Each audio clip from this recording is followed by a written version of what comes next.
Thanks for taking the time. I understand I'm the only thing standing between you and dining hall, or something like that, or studying, shall we say. I'm going to take about 20 minutes or so to tell you a little bit about the businesses that I've been involved with, talk about the book that I wrote, but more from a standpoint of the business that I started, which is what the book is about.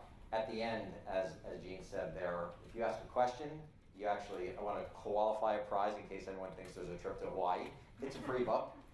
I've won a box of books, so if you ask a question, you get a book. I think that's how we're going to work it. So we'll hold the questions to the end. I've got to take this down to be able to read a bit, or I'm going to fog up my glasses every 2 minutes. So first, a little bit about everyone hear me okay? First, a little bit about my background. I am if it isn't evident already, it will be throughout the talk. I'm a New Jersey guy, born and bred. I grew up in North Jersey, in Newark, Cedar Grove, and I now live in Belmar, New Jersey. Does this town sound familiar? Anyone from Newark or Cedar Grove or Belmar? Newark? Yeah. I grew up right by Branch Brook Park.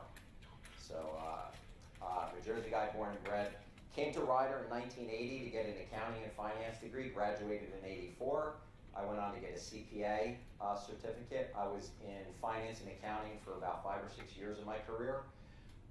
Went to night school, got a master's degree, and I spent most of my career in large companies the first 20 years. I was with Pepsi-Cola for 3 years, the soda pop folks. I was with Merck Pharmaceuticals for about 8 or 9 years, and then I was with a large information and data provider for 8 or 9 years. Gene used the word success a few times in speaking, of course, about Norm Brodsky and myself. Actually, it took a failure for me to start a business. In 2003, I was fired. Not because I did anything salacious or bad. I was part of a small company. We were having some trouble, and we got downsized. And I sat down with the CEO. He says, hey, we're going to let a couple division heads go, and you're one of them. So I said, one question. I said, are you going to honor my 6 months of severance? So although I was fired that day, they still were going to pay me for 6 months. He said, of course we are. That's in your contract. I boxed up my things, walked out on the sidewalk, turned back and looked at the building and said, I can't do this anymore. I said, I need to go start my own business. I had been out for about 20 years. I thought I had learned a lot, and I had some business ideas. So I decided at that moment it was time to start my own business. So I'm going to tell you about that today and kind of weave away in the book and out of the book, etc. Okay? When I decided to start my own business, I said, you know what? I'm going to keep a weekly diary. And this is actually the weekly diary I kept. Every Friday I would reflect on what happened the week before, what was coming up the next week, and this was a way of me kind of checking myself. It's almost like a form of cheap therapy. Write my diary, revisit it, look forward, and do all those things. So I'm gonna read a few things in the diary, and I'll also read a few things in the book that I wrote as a way of telling kind of a story about how to become an entrepreneur. But first starting with a failure is being fired. All right. By the way, this is a free download on my website. By the way, I'm not here to sell anything. I'm not here to sell books or do anything like that. You can go to my website and download this whole diary and read it if you want, or if you're having trouble getting to sleep some night. So the first one I'm going to read is Getting Fired. And I'll do this. I'm going to be, like I said, about 20 minutes. But I thought it'd be good to just read some of these. Got terminated today from the business. I never really established a good relationship with the CEO, but that's not why I got terminated. The business just wasn't doing well. They told me they would honor my severance. As I said, I boxed up my things, walked out on the street, and decided I can't do this anymore. I needed to start my own business. I went to a diner in downtown Princeton, because that's where the business was located. I sat there, ordered myself some eggs, and literally started sketching on napkins and things what kind of businesses I wanted to start. I actually kept a folder in my desk at home called Start Your Own Business. I always felt and thought I wanted to be an entrepreneur, but I never really knew if I would do it. So now is my time to open that folder, look at it, and see what businesses ideas that I had. Some of them were scribbled, obviously, on the back of a bar napkin at 2 a.m. and made absolutely no sense. But there were 2 or 3 in there that seemed to resonate. So I literally started to go, all right, I'm going to visit some of my friends in business, talk about those ideas, and see if some of them resonate. I actually bartered with some friends in Princeton to allow me to use an office in their office space. So I felt like I could have a business address, a copy machine, an internet connection, et cetera, et cetera. Well, the funniest thing happened on my first day driving from Philadelphia, where I was living, to Princeton, is I got stuck in 4 hours of traffic.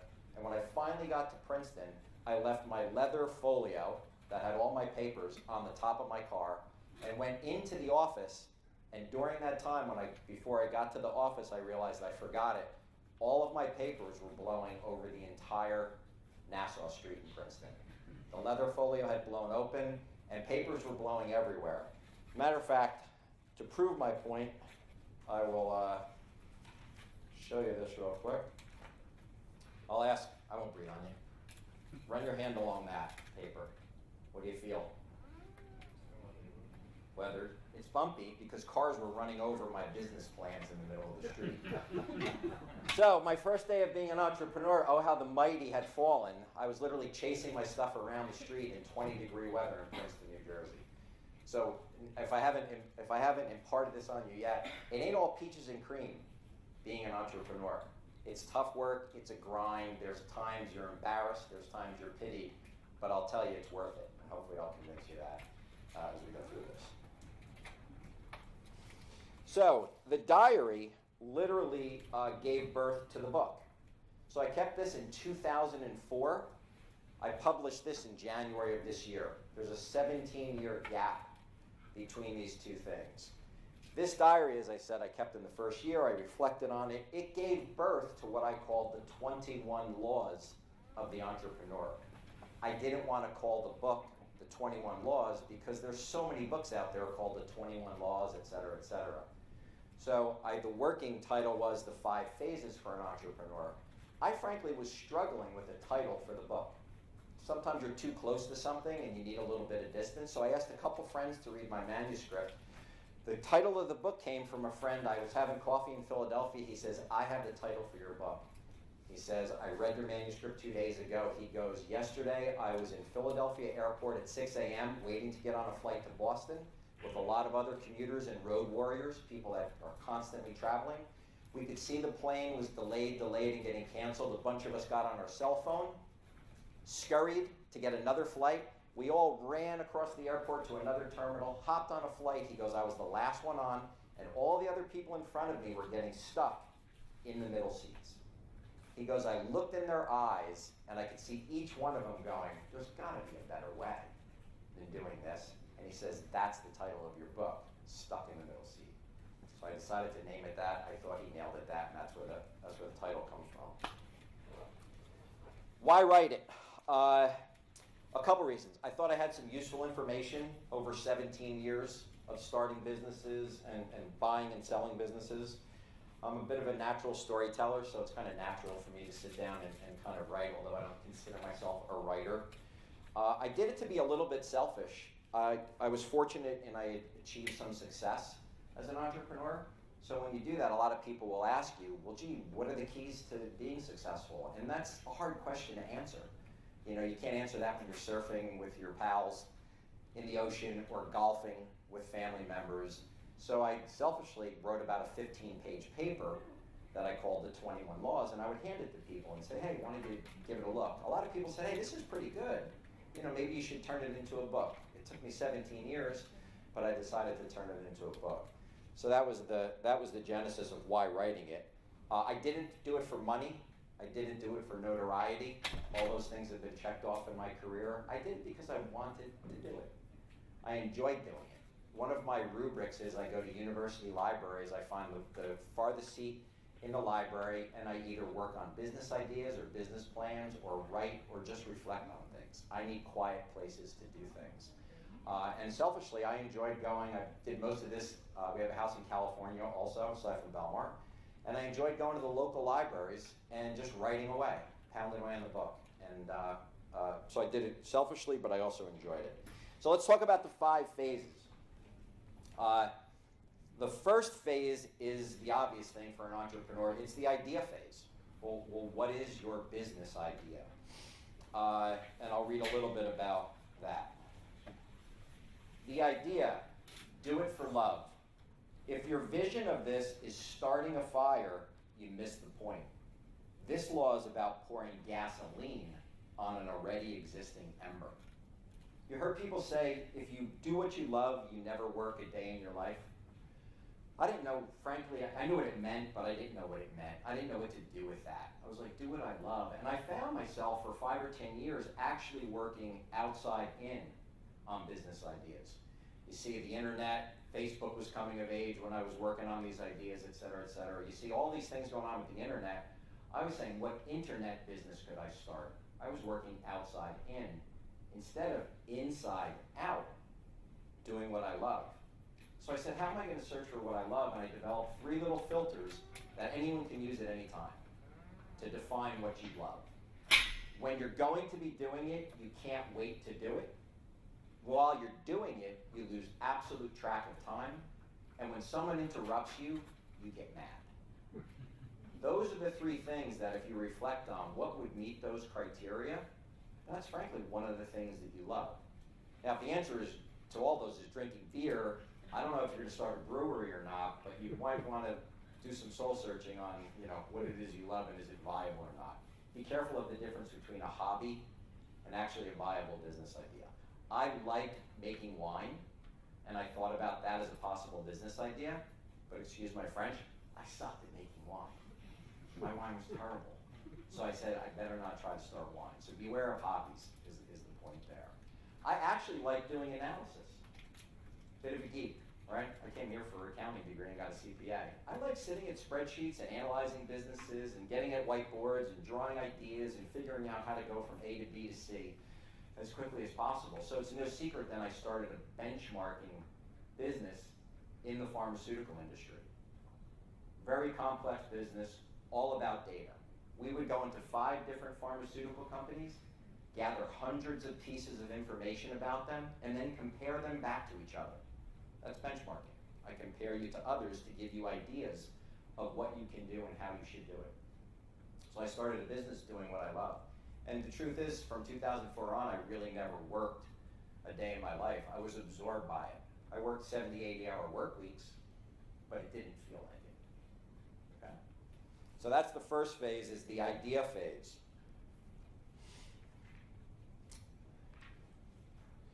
The second phase is the launch phase. So the launch phase is literally what you'd imagine. I've got the idea, I've honed it, I've met with a bunch of different people, I've maybe shaped it a little bit differently than I started. You have to be adaptable. The launch phase is you've got to get out and talk to people and frankly sell.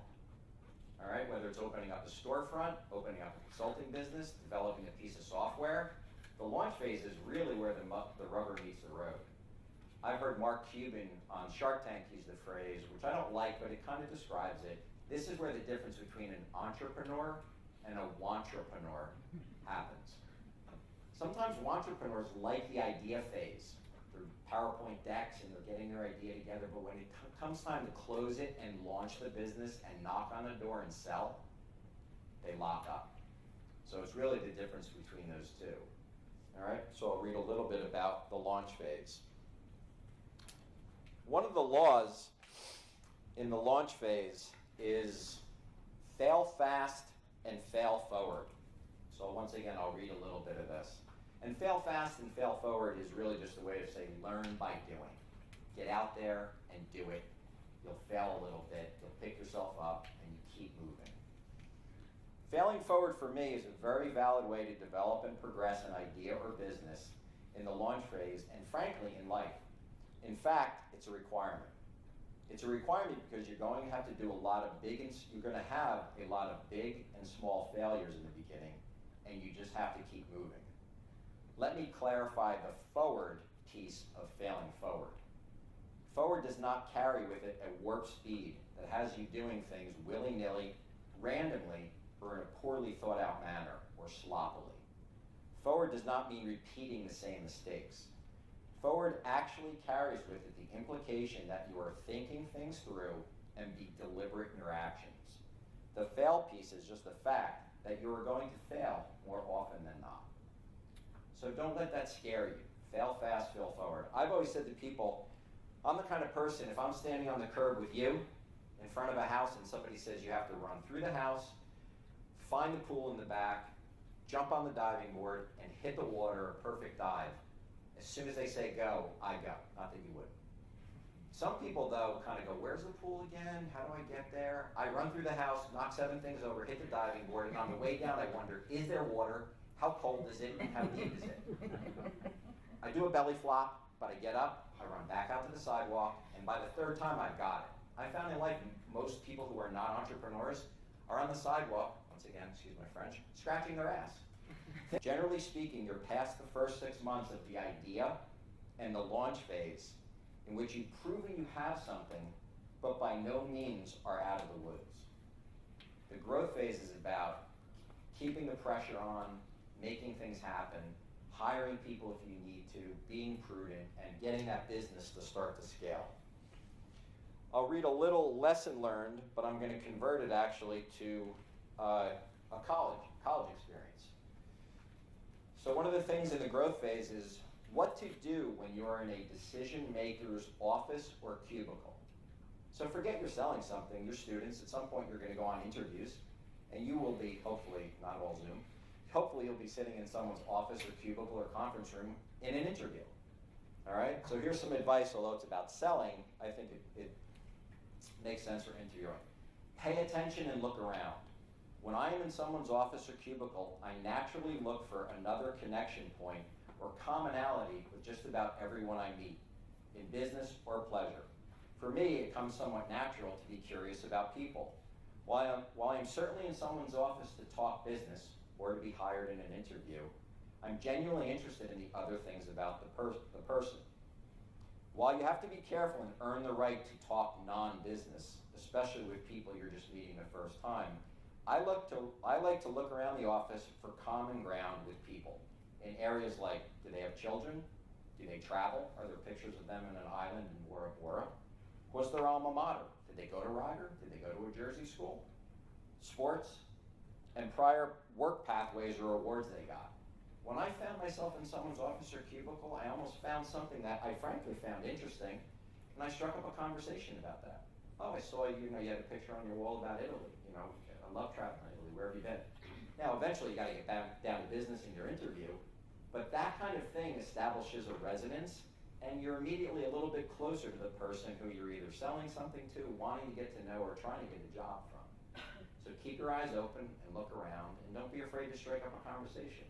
Also, in your follow-ups, when you send that thank you note, or however you're going to thank them for their time, you can mention and reconnect to that point. All right? Now I'm going to provide a warning for entrepreneurs, but I think it may also go for students. Beware the coffee shop entrepreneur. Maybe it's me or just the way I go about ideating things and getting things done, but I need a place that gives me peace and quiet and a place to focus with minimal distractions. Like I said, libraries for me. If I cannot find that space in my home or office, I charge out to the local library, bury myself in the corner, and as I said, get to work. With that as my basis, I naturally have a bias towards people who seem to be in places, like coffee shops, where the exact opposite happens. In a coffee shop, there are tons of distractions, a myriad of ways not to get a lot done. While we have the need for some action and camaraderie, there's a time and a place for that, not the coffee shop. So my warning to mid-career entrepreneurs or students, if you've got some real studying to do or work to do, if you need to get a lot of work done, stay out of the coffee shop. We've all seen the person in the coffee shop, back to entrepreneurs, who seems to be on their phone, talking about all their big deals, while they look around and see who's looking at them. All right? Don't be that person. Go to a library, think about it, get your work done, and then go grab a cup of coffee. The next phase, phase 4, we're coming into the home stretch here. Phase 4 is the emotional phase. You're going to go through the roller coaster of emotions in starting a business. So let me talk about that. You'll be going through a roller coaster of emotions daily. So knowing what to expect can help, knowing that you're not alone, and knowing when to recalibrate can be of comfort. With good reason, I have spent most of the time of the first 3 chapters on how to build a business. But let's face it, you're going to have a lot of successes and probably more failures, and emotions come along with that.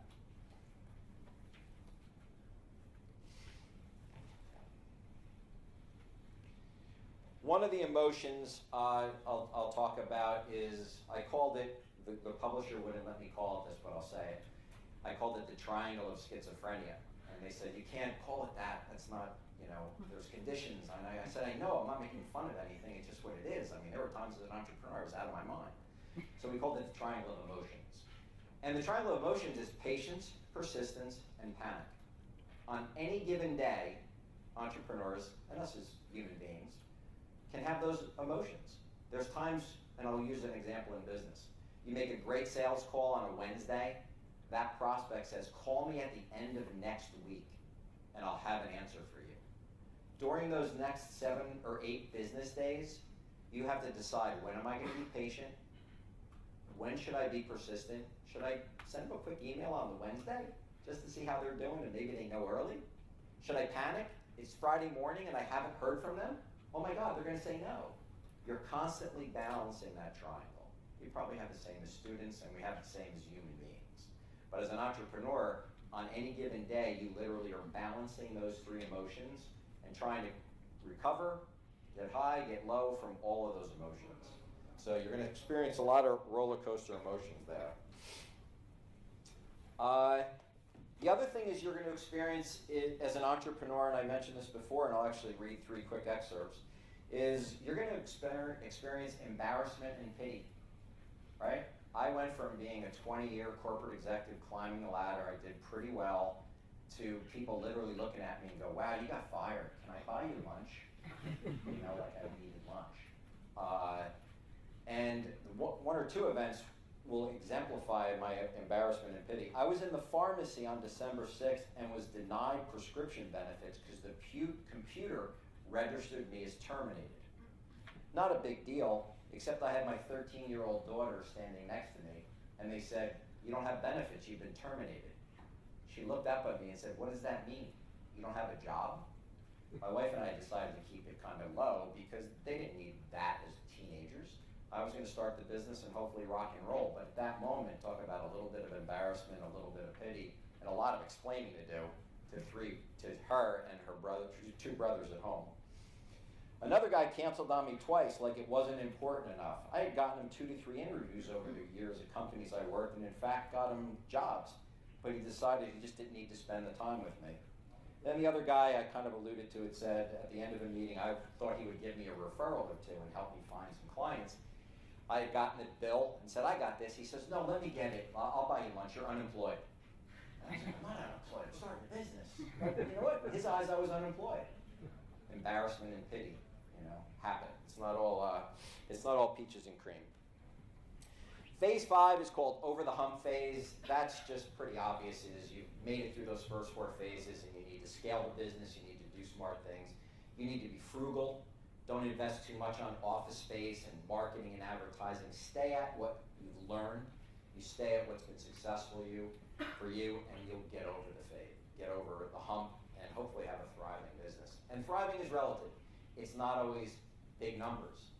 The side hustle has kind of become a thing nowadays. If you can grow a side hustle and it's a nice part of your life with a job or career or whatever it is you have, that's great too. It doesn't always have to be something enormous and sizable. The last thing I'll say, and I'll close out, and remember, questions get a book, is some advice for college students.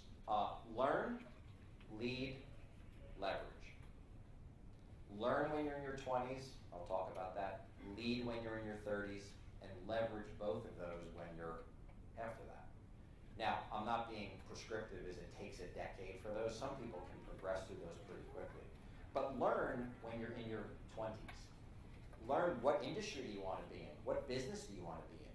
You may bounce around to a few jobs going, didn't like it, wasn't a fit, now I've got it. When you've got something you think is good, learn everything you can about your company, your business, the marketplace, the people that work there. Find mentors who will explain things to you about the business. Learn everything you can. Work late, work hard, work weekends. All right? When you learn an industry and a business inside and out, you have a valuable toolkit with you. As you learn and progress, you will then begin to lead. You may become a director, a manager. You may lead projects. You may lead teams. If you're an ad agency, you may lead a client. All right? And lead their growth and lead what you're doing for them. Leadership is a skill that takes years and years to learn, but it's a fun skill, mostly, to learn. When you've done those two things, you've learned exhaustively, as I've said, and you learn to be a leader, I believe you're absolutely ready to start a business. That doesn't mean you can't start a business out of college or before college. But most of the world's entrepreneurs, frankly, are people in the 35 to 50-year-old range. All right? Because they've learned and they've led and they've leveraged those two to become a success in their terms, not society's terms. So with that, I think I was good to about 25 minutes, and I'll open it up for any questions.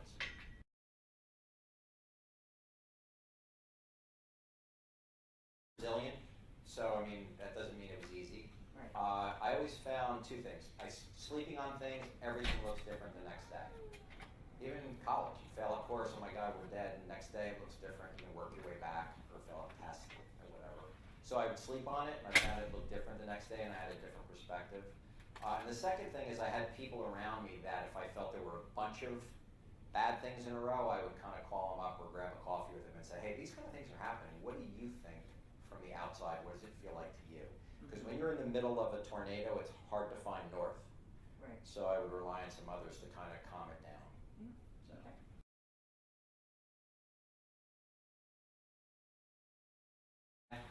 So the first business I started was the benchmarking company, where I literally, imagine Rider University. I would come to Rider University, I would come to Trenton State, it's not Trenton State anymore, right? College in New Jersey, I'm showing my age. I'd go to 4 other colleges, I'd gather data about enrollment, costs, faculty, students. I would compare all that to each other, and I'd come back to Rider and say, here's how you compare against 5 other universities. Rider would look at that data and say, wow, maybe we should do some things different and better, or wow, we're doing that really good, let's keep doing it. So by comparing yourselves to others, you make decisions. When I grew that business, I sold it, bought it back, sold it again, and now I'm involved in a surfing equipment and sunglasses company. The surfing equipment is called Creatures of Leisure. The sunglasses are called Otis sunglasses. They're in surf shops around the entire country, actually around the entire world, and I've been doing that for about 8 or 9 years. I don't run it. There's professionals and presidents and stuff who run that stuff, but I'm involved in that now. So those are the 2 main businesses.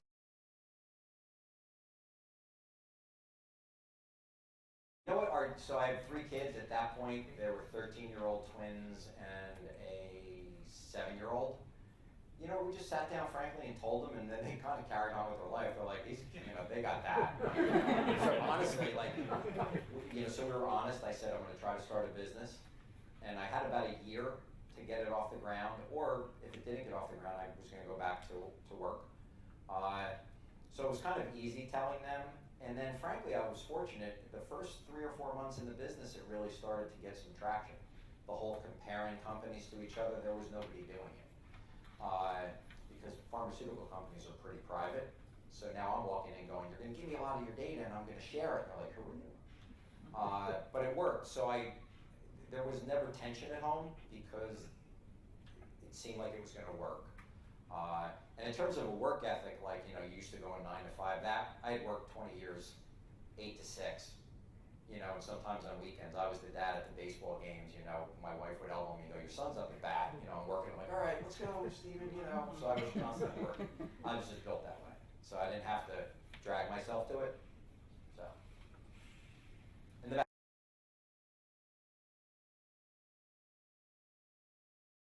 I had 3 ideas out of that folder that seemed to be good, and they were all centralized in the pharmaceutical industry.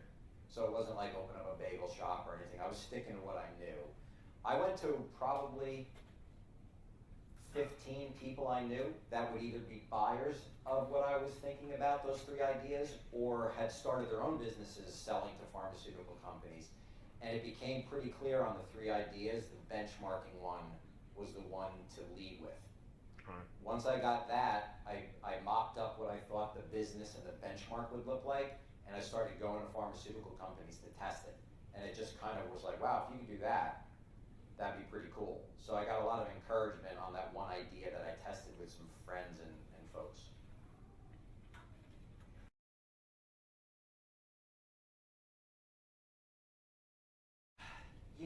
I think who you know only lasts so long. right? Who you know, do you know someone who's gonna, help you start a business, maybe loan you some money? They're taking this picture.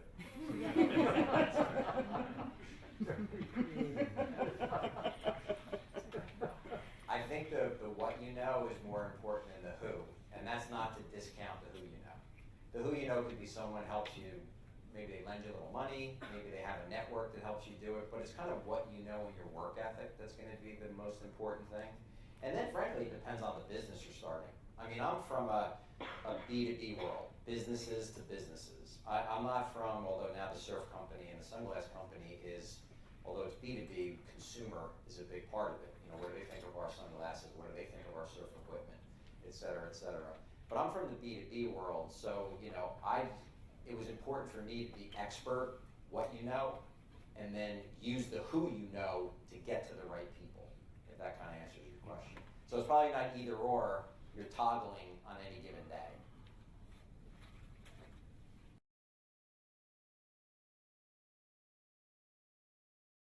Diversify, focus, focus, focus. You'll have time to diversify, you'll have time to branch off.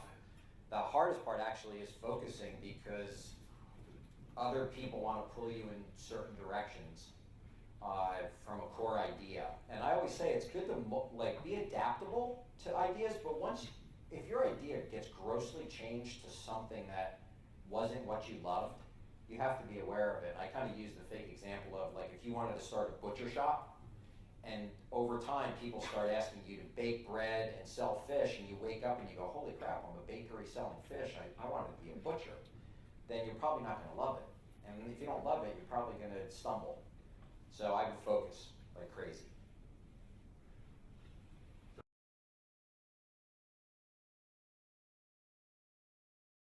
Beneficial in the first couple of years to me. And I'm not a diary guy.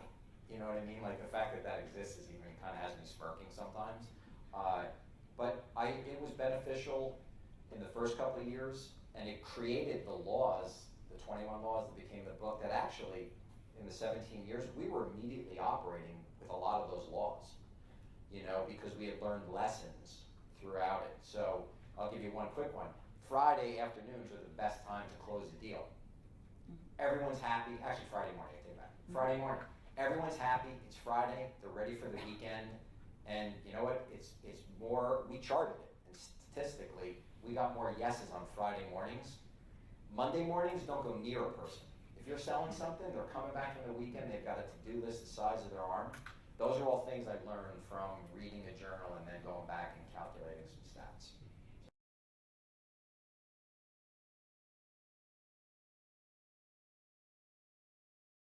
Business standpoint, tell me what you do, why you do it, and why it works for clients. It's that elevator pitch, they call it. If you can't describe what you're doing in that, so it's someone saying to me, tell me what you do, why you do it, and why it's important to clients. So what we did is we do benchmarking. We compare pharmaceutical companies to each other. Why it's important is because it's going to help you make better decisions. And we do it because we know the pharmaceutical industry inside and out. Click, elevator, gone. So that's kind of.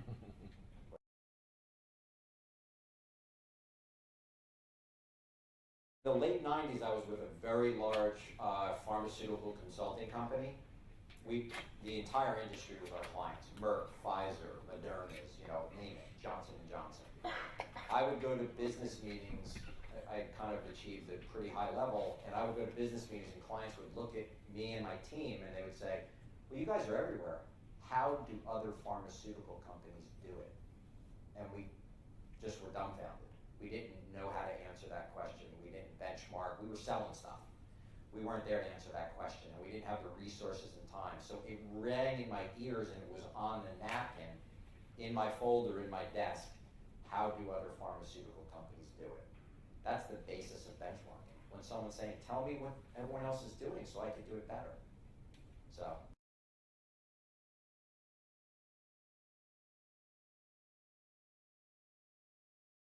I would love to kid you and say, that's how I trained to become an entrepreneur. That's just what you did when you came out of Ryder in '84. People were interviewing and you got jobs with big companies, at least in accounting. I mostly enjoyed it, and I learned a really lot of good things to do from large companies. I also learned some stuff I would never do. All right, so it helped form me. I'll answer your question a different way though. In 2000, 3 years before I started the business, I went to 3 internet startup companies. This is when the internet was just starting. I'm not even gonna ask who wasn't born in 2000. Right?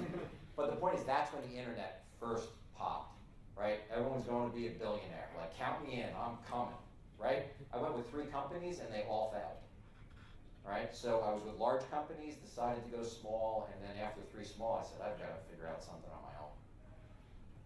But I think big companies are great training grounds. I really do. I'm a big fan of starting big because you can always go small. It's harder, I think, to go small to jump up to a Merck or something really big.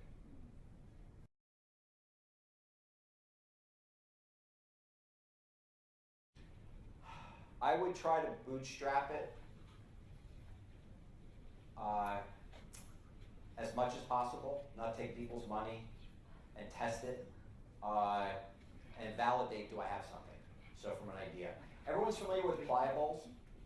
Right, pliables? Yep. The gal who started that, I know, Abby and it was then her boyfriend. For what people don't know is now they see pliable franchises everywhere. What people don't know, or if you're a student or know her, you know it, a student of her business, is for 3 years, she had a cart on 8th Avenue in Belmar on the ocean, and she was scooping acai bowls into things, selling them to people. She bootstrapped it, didn't take outside investment, proved she had something, and now, you know, they're everywhere. So I bootstrap it and figure out how to do it cheap and validate it.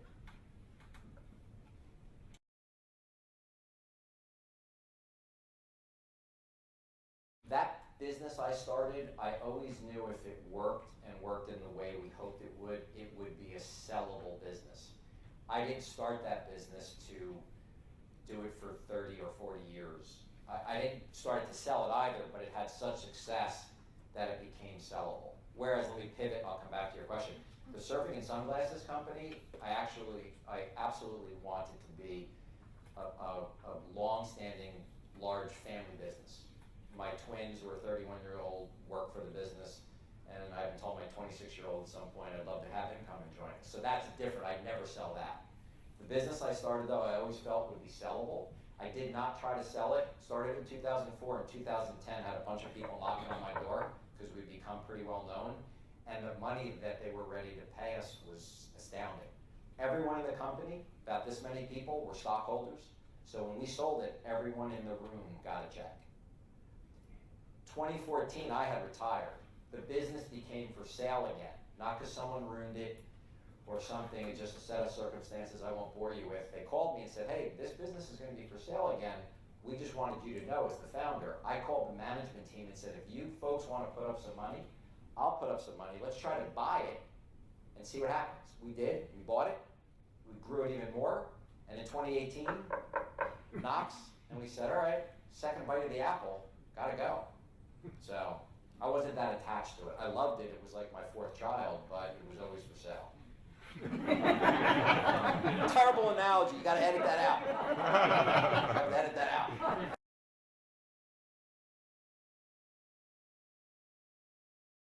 The CPA to me was always a challenge. I'll be frank. I was terrible at accounting and taxes. Terrible. But I saw some people who passed the CPA exam their first time. And the way those folks were spoken about, like, oh, Jimmy and Sarah passed it on their first shot.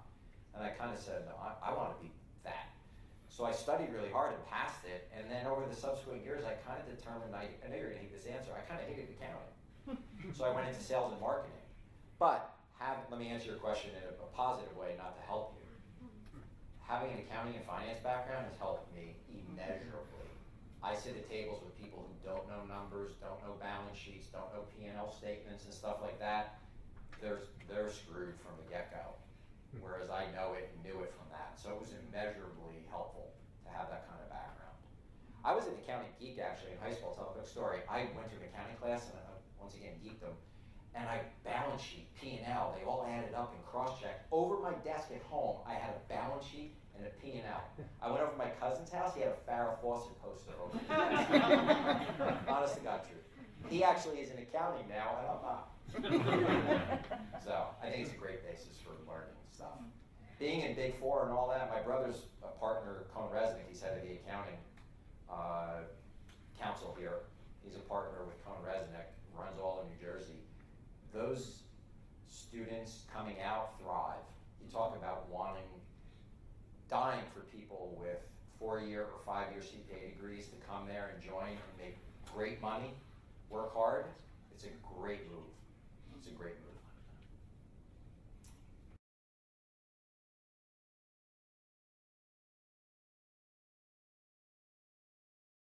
I think my advice would be is lean in as much as you can to keep it viable and vibrant and adapting and growing, but get the degree. You know, because I can sit up here and go, oh, just quit college.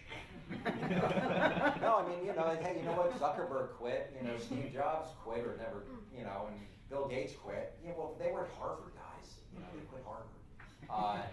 No, I would try to keep it viable, and then once you get your degree, if it seems viable and you can get some help or get it going, dive in. That whole learn, lead, leverage isn't for everyone. It's really the bulk of entrepreneurs, but if you've got an idea that's running, I would keep it viable, but get your degree. Okay, thank you.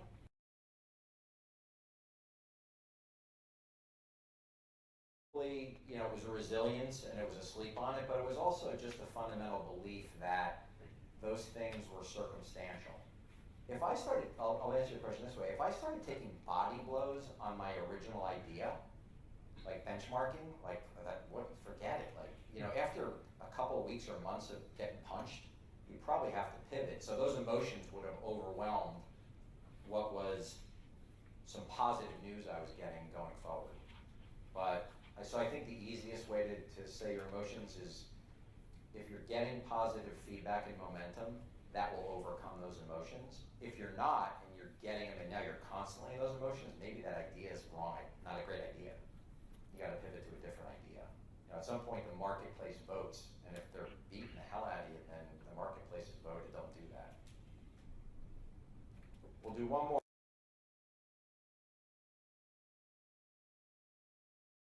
I'm going to fill in this answer because this sounds like a jerk. I think I do a lot of things well. But let me tell you this. I readily admit I'm not that 1% person. You know how you meet the person that's just a genius? There's a complex problem and they just see it and they do it. Like maybe those are the Zuckerbergs and the Jobs and the Gates. I'm not that, but I've always said to people, I think I do a bunch of things really well. And when you add those up, I think that becomes a differentiator. So I think it's a bunch of things, not just one singular thing.